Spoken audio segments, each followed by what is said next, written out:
Good Friday morning. This is Brent with Lykins Motorsports. We are finishing up some 427 medium riser head assembly. Had a slight stall on these. I was sent the wrong diameter head valves and took a little bit to get those in, and then had to have them back cut. And if you're not familiar with what the back cut is, it's this last angle here at the very top. You can see it pretty clearly. This is most of your high performance valves will have this or need to be done to it. This increases your low lift flow, and if you can picture this in your head, as this valve starts to open, this just gives your air fuel charge just a little bit of a gap to sneak out before the valve starts opening at higher lift. And it has been known to give a good low lift flow increase. So we do that to every set of intake valves if it's not done already. But we're going to continue cylinder head assembly, and as you know, I've already got the exhaust done because I was waiting on the intakes. So let's get these heads buttoned up. All right, let's take a second and address restrictors. I see a ton of posts on the internet forums. I'm a member of the two major Ford FE forums, and I see this question a lot. I get asked this question a lot. What do I use to restrict oil to the top of the head? So, and on this particular build, I will be oiling through the push rods. So I want to block off this passage completely. If you're oiling through the head and you want to just restrict the oil, or if you want to block this off completely, there's several ways of doing that, and it all depends on the size of this hole. And this hole varies, okay? This hole will vary even on factory heads, the inside diameter of that. Your aftermarket heads are pretty much locked in. I think most of the ones that I see from BBM and Trick Flow and maybe Edelbrock, that hole is generally sized correctly for a 12-24 tap. So if you have an aftermarket head and you want to restrict, you can use a 12-24 tap, and then I just buy set screws and thread set screws in, and you can drill the set screw with whatever size orifice you need depending on what you're doing. This head, the hole was 1/4 inch, which makes it really handy to use a 5/16 tap, and then I use a 5/16 set screw, and that's what this head has in it. It's got a 5/16 head set screw. If the hole is bigger, and sometimes you run into that, then you could make something like this. These are made by Randy Millard. He's a forum member and a FE guy, and these are really nice. They have an internal thread so that when you insert this down into the hole and it's a snug fit, you can thread a 10-24 screw in and kind of use it as a little slide hammer to pull it back. It's also tapped for a jet, so you can restrict based on what jet size you put in there. So several ways of doing this. I pretty much recommend it on every FE head. No matter if it's completely stock or what, I would like to see a restrictor in there of some sort, because otherwise you just get a lot of oil to the top and it's not necessary. All right, so we have a pair of assembled C5 AEF 427 medium riser heads, and I will get these bagged up and saved until we can do some further work. And I guess that's the good part of this video. The not so good part of this video is going over something that we found this past week on Mr. Rogers' engine block. And if you remember from past videos, we had a 427 center oiler that was brought in for him, and it was one of those more unique center oilers where it had been drilled for hydraulics, which fit our plan very well, considering that we wanted to run a hydraulic roller. But when we first got the block in, had it pressure tested, and then we had it baked and tumbled, and it pressure tested okay. But when my machinist put it up in the boring bar last week, he just happened to see a crack in between two sleeves. So I knew the block had sleeves when I bought it. That's typically not a deal breaker, especially with 50 and 60-year-old parts, and especially if they're done correctly, with a step at the bottom for the sleeve to sit onto. But what most machinists who don't deal with Fords, and especially FEs, don't realize is that you cannot use a thick wall sleeve on a 427 block. It makes the area in between the sleeves thin, and then when you press fit your sleeves, it can crack the deck. So there's really not a good fix for that, and it's just a bad situation. Luckily, I use some very reputable sources for blocks and for heads and Ford parts. And if you've ever dealt with Jack Tyndall from Jack's Ford Parts, you know that he's a stand-up guy. And it was a text message that I really didn't want to send, but I do quite a bit of business with Jack, and he said, no problem, I'll take it back and give your money back. So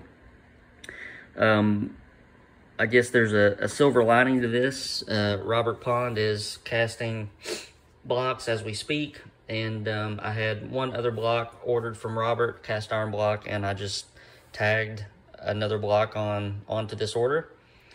And since we already had pistons, that made sense, because I need something that will go to a 250 bore easily, and Robert's blocks can come in just rough sized for a 250 finished bore. And given that Mr. Roger has had to wait so long, and this was kind of a kick in the pants at the end, I gave this as a free upgrade to Mr. Roger. So he's going to get a brand new Robert Pond 427 block for his Cobra build, and for the foundation for all these good top end parts that we got. So I hope to get that in the next couple weeks and get that machine so we can get this build underway. I do have the majority, pretty much everything else needed to assemble his engine, and I'm going to go over some of those parts right now. Okay, so for rotating assembly, we're going to be using a factory 390 crank. I'm pretty sure that the crank grinder is finishing that up this week. For the rods, we went to Scat for a set of their standard FE Rod Journal H-beam rods. Nice stout pieces. Standard FE Rod Journal, bushed wrist pin bore, hold a lot of horsepower. For the pistons, we went to Race Tech. This is a 4032 alloy, kind of a tighter piston to wall clearance. It is a 5cc flat top, which works with our combustion chamber volumes, which were into the 90cc range. Again, set up for a factory wrist pin diameter and a factory rod length. Ring pack is a 15153 3mm. We went to Total Seal for that ring pack. This is a modern ring pack size. I do not use any of the old ring sizes that you're used to seeing, the 5/64 stuff. I generally don't even like to use the 1/16 rings anymore. The majority of my stuff has gone to 15mm and 043, which is pretty close to that, and also the 1mm sizes. So bringing these older engines up to modern specs. For the camshaft, we went to Comp Cams. I pretty much rely on Comp to grind all of my custom camshafts that I spec. And I do not condone the use of any off-the-shelf cam, especially for Fords, and most especially for FEs. The specs are just too far away from what normal cam grinders will lay out for these engines. This is to my spec. This is a billet hydraulic roller camshaft, 233, 243, duration at 50 thousandths lift. It's on a 114 lobe separation, and we're dealing with about 620 on lift. Well, actually just a little bit more than that, probably about 630 lift with a 176 rocker. So that's what we have our head set up for, and this will give us a nice throaty sound and put the power peak at around 5,500 RPM, which is a sweet spot for a street-driven Cobra. For lifters, went to Howard's. These are essentially Morel lifters, and I can figure out how to open the box. Well, I don't have to open the box. This 5325 part number is a Morel part number, and Morel makes a lot of lifters for Howard's and for Lunati. And if you look, this is just a standard Morel lifter. That's what they look like. So this is a standard travel hydraulic roller lifter. This is what I use in pretty much all of my street FE builds. Good quality parts. So we have got the valve train and the camshaft and everything buttoned up. On the oiling side of things, we're going to be using a Melling high volume oil pump. Went to Canton for the oil pan and the pickup. We're going to use a deep sump, front sump oil pan for this Cobra. This is a 7-quart pan, and with the filter, we're looking at an 8-quart system capacity. Just going to showcase a couple other parts. We have a refurbished factory timing cover for Mr. Roger, and a new remanufactured cast iron water pump. And this looks factory correct. This is really all that you need to cool an FE down. I really don't can't see justifications in the $300 and $400 water pumps. These work for most pretty much everything. But once the block is in and machined, we can get all these parts situated on there and a nice coat of paint, and it'll look spectacular. But so that is pretty much, I'm going to wrap this up right now and try to get some work done today. Had some camshaft requests come in, so I need to sit down in front of the computer and work on those for you. But please stay tuned for other videos, or just to give an update on some other projects that we have in the pipe. Our 464 cubic inch cleaver build, still waiting.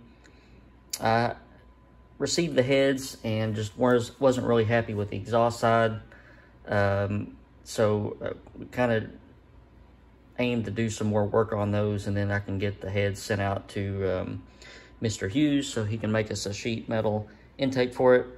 Our 465 cubic inch tunnel port is still on the stand, we are still experiencing just rain and snow and ice and all that sort of thing. And since Mr. Randy's not in a hurry, then I'm not going to take any unnecessary chances on getting his engine to the dyno and getting it down there with 25 and 30 degree oil in the pan and that sort of thing. I just don't have warm and fuzzy feelings about doing that.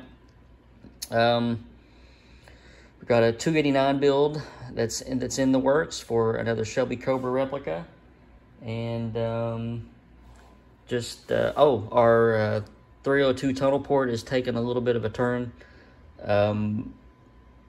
Mr. Mark has decided to race in a different class and use some different parts, but that 302 tunnel port, those heads, we're going to go totally through those and refurbish those, and we're going to build a somewhat period correct 302 for him to use in a street car. So stay tuned on that. We will definitely use those 302 tunnel port heads, and we'll get that thing on the dyno and see what it does. But a lot of cool engine projects coming through the pipe, and if you're not subscribed, you'll want to hit that button so that you can keep abreast on all the updates that come with these different engines. Also have a couple of pretty high displacement FEs, a couple 496s with the ported trick flow heads coming up, and a 500-inch centrifugal supercharged FE coming up, as well as a couple builds using Jay Brown's new Ford FE cylinder heads.